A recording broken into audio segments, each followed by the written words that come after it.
Sungguh aneh di zaman sekarang. Ada sebagian orang-orang yang terjerumus dalam kemaksiatan dianggap wali, yang minum khamar dianggap wali, yang meninggalkan salat dianggap wali, bahkan melakukan kemungkaran, bahkan orang gila dianggap wali, dikatakan wali majdub. Saya tidak tahu yang gila walinya atau yang menganggap dia sebagai wali. Sampai mereka melakukan kemungkaran, melakukan kemaksiatan dianggap wali. Ya akhi, wali Allah Subhanahu wa taala jelas itu orang-orang yang mendekatkan dirinya kepada Allah dengan sunnah-sunnah Nabi sallallahu alaihi wasallam. Orang-orang yang dijaga pandangannya, dijaga pendengarannya, dijaga lisannya, tidak asal ngomong, tidak asal berbicara, dijaga fikirannya, dijaga langkahnya. Tapi sebagian orang justru tidak salat, dianggap sebagai wali. Justru sebagian orang menganggap kemaksiatan sebagai kebaikan, justru dianggap wali. Sebagian orang dianggap semua agama benar masuk surga, maka dianggap wali. Ini adalah cara berfikir yang salah tentang wali-wali Allah Subhanahu wa taala. Bukan maksudnya seorang wali adalah seorang yang maksum, yang tidak mungkin salah, karena kemaksuman al-ismah hanya untuk para nabi ya alaihimus salatu wassalam. Tetapi maksudnya secara umum mereka senantiasa taat kepada Allah Subhanahu wa taala, senantiasa menjauhkan diri mereka dari kemaksiatan kepada Allah Subhanahu wa taala. Kalaupun mereka bersalah, berdosa, mereka segera kembali kepada Allah Subhanahu wa taala. Inilah ciri-ciri dari wali Allah Subhanahu wa taala. Bukan maksud dari hadis ini bahwasanya jika seorang sudah dicintai oleh Allah Subhanahu wa taala, lantas kemudian Allah bersatu dengannya sebagaimana yang dipahami oleh pemahaman hululiyah dan ittihadiyah atau bahasa kita wahdatul wujud, bahwasanya Allah bersatu dengan hambanya. Ini adalah kekufuran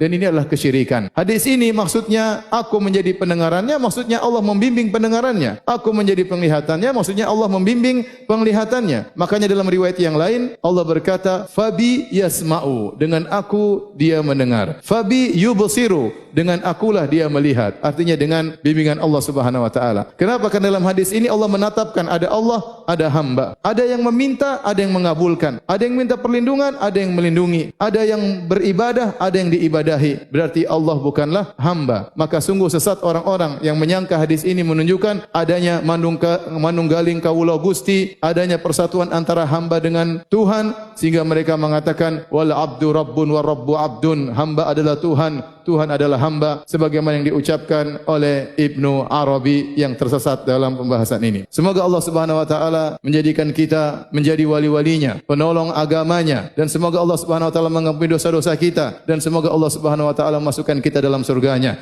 Judul full kajian di YouTube.